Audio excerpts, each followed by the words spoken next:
देखो पेपर कैसा आएगा no one knows, in fact paper कैसा आएगा एग्जाम में नो वन नोज।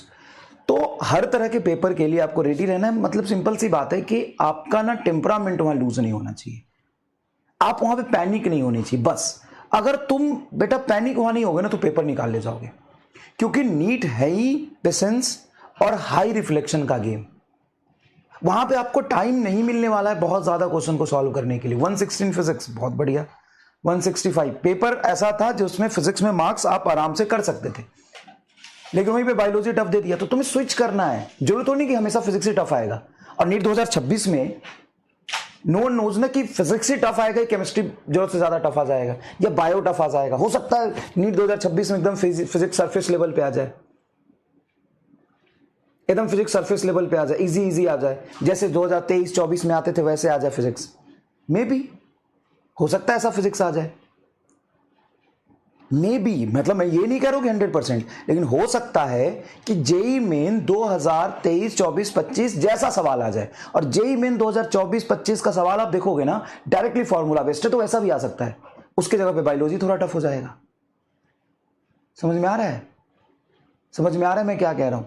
तो वहां पे बस पैनिक नहीं होना है, पैनिक नहीं होना है, बहुत पेशेंटली अपने ऊपर भरोसा रखना है और जो क्वेश्चन हो आपसे वही करना है, बस तुम्हारा काम हो जाएगा। ठीक है, चलिए। और कल मैंने रिकॉर्ड करके लेक्चर दिया था आपको 35-38 मिनट का, और सभी बच्चों ने उसको देखा। मैं कमेंट देख रहा था, सभी बच्चों ने बहुत अच्छे से उसको देखा और वहां पे बताया कि बहुत अच्छे समझ आ रहा है मुझे, बहुत बढ़िया।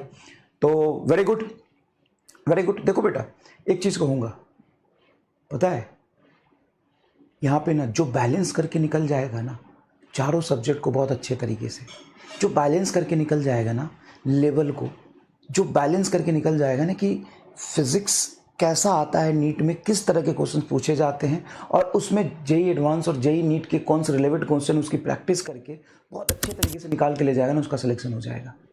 जो किसी एक सब्जेक्ट पे फोकस करता रह जाएगा, किसी एक सब्जेक्ट में पूरा टाइम दे देगा, या किसी एक सब्जेक्ट में सिर्फ टफ टफ चीजें पढ़ लेगा, तो वो गड़बड़ हो जाएगा।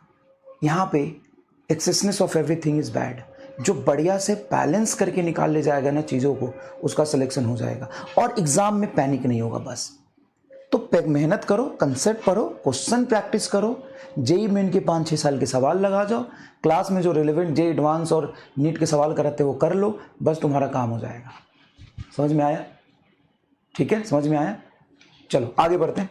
तो मैंने कमेंट आपकी चेक की, सारे चीजें आपने बहुत अच्छे से देखा और अच्छे से आपने रिवाइज कर ली, मतलब लेक्चर 1 कर लिया।